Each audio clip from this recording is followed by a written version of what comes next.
Hello everybody and welcome back to Red Eagle Politics. Make sure you guys like this video down below and subscribe to the channel if you are new. So, how many times do I have to make this exact video? Because it seems like every single week Donald Trump keeps breaking records and Ron DeSantis and all these other establishment-friendly campaigns that are propped up by the donor class trying to thwart Trump in a largely futile effort, they are failing. They are reaching new lows as Donald Trump is reaching new highs. He is about to cross 60. He is probably on track to, before the primary's over, take a 70-20 lead. And we're not talking about Miami against Denver a couple of weeks ago. We're talking about Donald Trump in the nomination process. And it's hilarious because the cope gets more immense when these people are losing because that's how they deal with it. They cope. But it seems as if every day or every other day, there's a new poll that comes out. And today there was a poll that came out from Survey USA that has Donald Trump at a record 65% support in this primary, whereas Ron DeSantis is not down there at like 10. He's below that. He's at 9%. And this is a guy who was polling at the beginning of the year on par with Donald Trump. He was competitive with Donald Trump, and you could look at this after the midterms. Trump took some blame for that. Whether you want to argue that the blame was justified, I argue that it was not justified, but nevertheless, that's how these things work. Trump had a lead of around 30 that went down to a lead of about 13.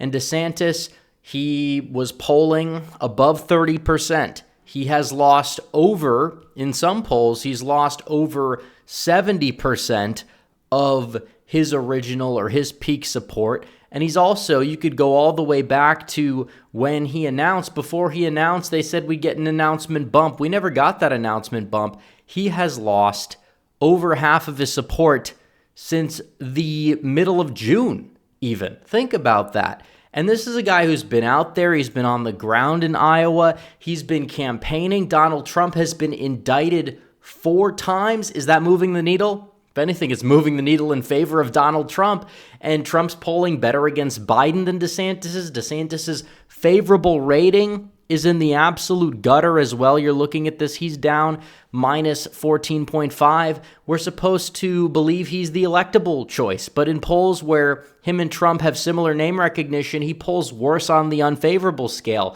And it's because people got acquainted with him. They don't just see the headlines anymore. And as a result, they really don't like him. They realize that he's basically a system quarterback governor. He's got a state legislature that is sizably Republican, and they send him bills and he signs them and he acts like, oh, we're getting stuff done.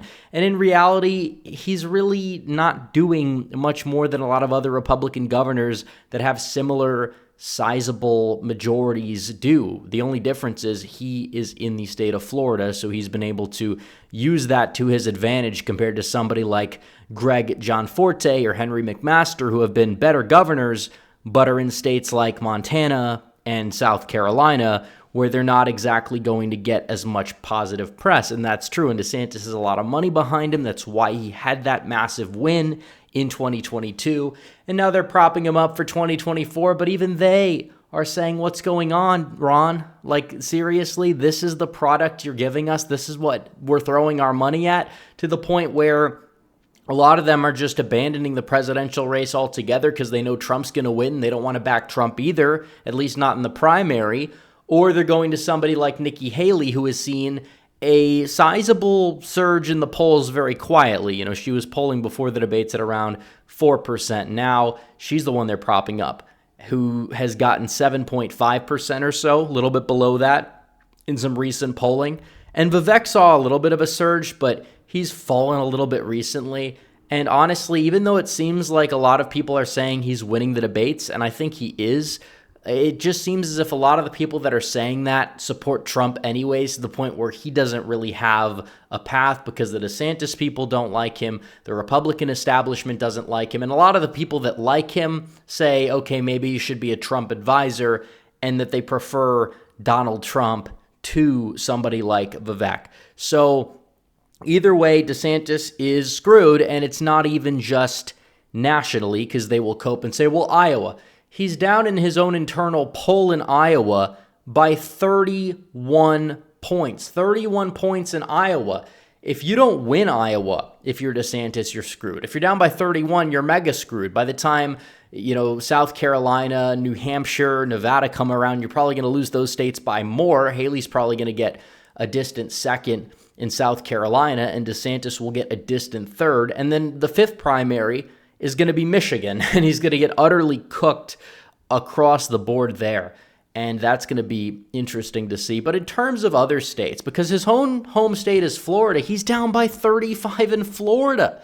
35 points in his home state. He's taken a little bit of a popularity hit because he's spending more time in Iowa than he's spending in Florida. And everybody knows that he's delusional. And the people he's listening to are delusional. He has zero shot. He probably would have been better served staying in Florida between now and the end of his governorship, and probably learn how to get some sort of personality, improve the public speaking skills, and actually legislate more, try to prove himself, and then run. He would have stood a much better chance, but what he decided to do was a kamikaze of his own career. For what? For what? A $200 million sinking ship? The guy's going broke. His campaign's going broke. They're like, oh, we have $30 million.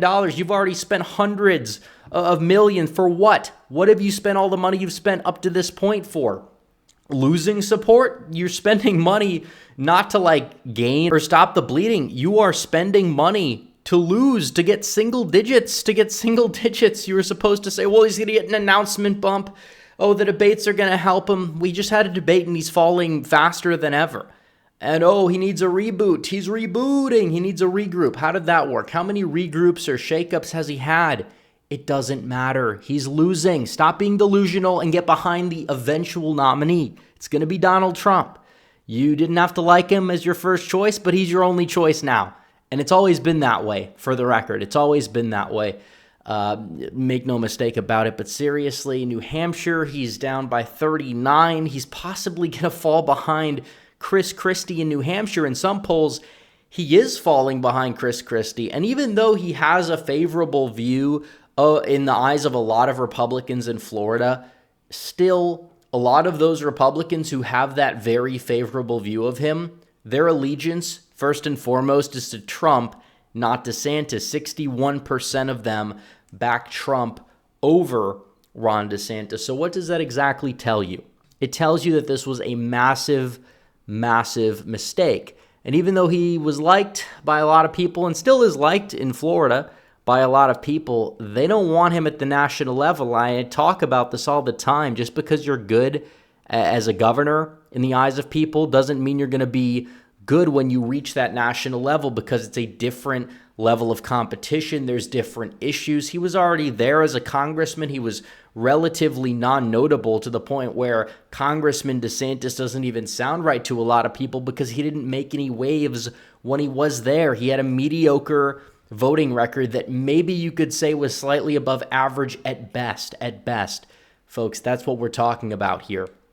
Wasn't exactly the ideal at the national level when he was there, just because you do some things because you have a solid state legislature and you have a very good PR team, and you can say, oh, he's a decent governor because of that, and he's propped up. It doesn't mean it's going to be sustainable at the national level, because the guy opens his mouth and he talks and people get acquainted with him.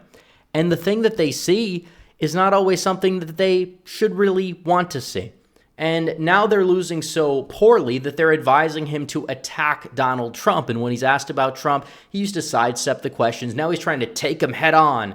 And is that going to work out for him? No, because the attacks just seem petty, childish. He's got the high-pitched voice. It comes across as catty, feminine.